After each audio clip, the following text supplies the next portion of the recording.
ফিলিস্তিন ইস্যুতে এখন বিশ্ব মুসলিমদের কি করা উচিত তা নিয়ে নিজের ফেসবুক পেজে একটি স্ট্যাটাস দিয়েছেন জনপ্রিয় ইসলামিক স্কলার মাওলানা মিজানুর রহমান আজহারি। লিখেন, গেল কয়েকদিনের ছবি এবং ভিডিও ক্লিপসগুলো দেখার পর এক অসহনীয় কষ্টে সময় পার করছে।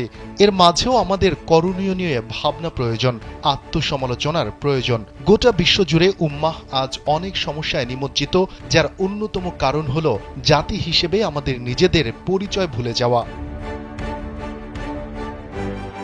শুধু পণ্য বয়কট নয়, বিকল্প ব্যবস্থা গড়ে তোলার বিষয়ে মাওলানা আজহারি লেখেন, ঘটনার প্রতিক্রিয়ায় শুধু প্রতিক্রিয়াশীল জাতি না হয়ে আমাদের ক্রিয়াশীল জাতি হয়ে ওঠা প্রয়োজন। এর মাঝেই আমাদের মুক্তির পথ নিহিত।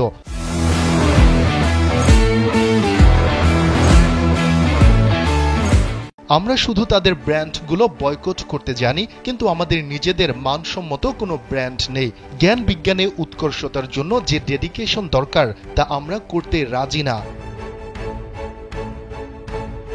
মুসলিমদের গবেষণায় জোর দেওয়ার বিষয়ে স্ট্যাটাসে আরও লিখেন, একজন মুসলিম হিসেবে শিক্ষা, গবেষণা ও পেশাদারিত্বে নিজেকে শক্ত অবস্থানে নেয়া, যোগ্য করে গড়ে তোলা মানেই সামষ্টিকভাবে গোটা উম্মাহকে শক্তিশালী করা। এজন্য রাসূল সাল্লাল্লাহু আলাইহি ওয়াসাল্লাম বলেছেন, দুর্বল মুমিন অপেক্ষা সবল মুমিন শ্রেষ্ঠ এবং আল্লাহর কাছে বেশি প্রিয়।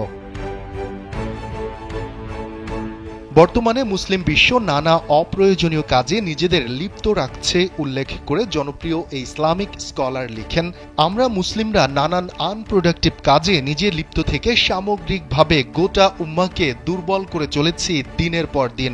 এভাবে চলতে থাকলে উম্মার সংকটময় মুহূর্তেও এই বিশাল জনসংখ্যা গুরুত্বপূর্ণ কোনো কাজে আসবে না, ঠিক যেমনটি এখন কোনো কাজে আসছে না।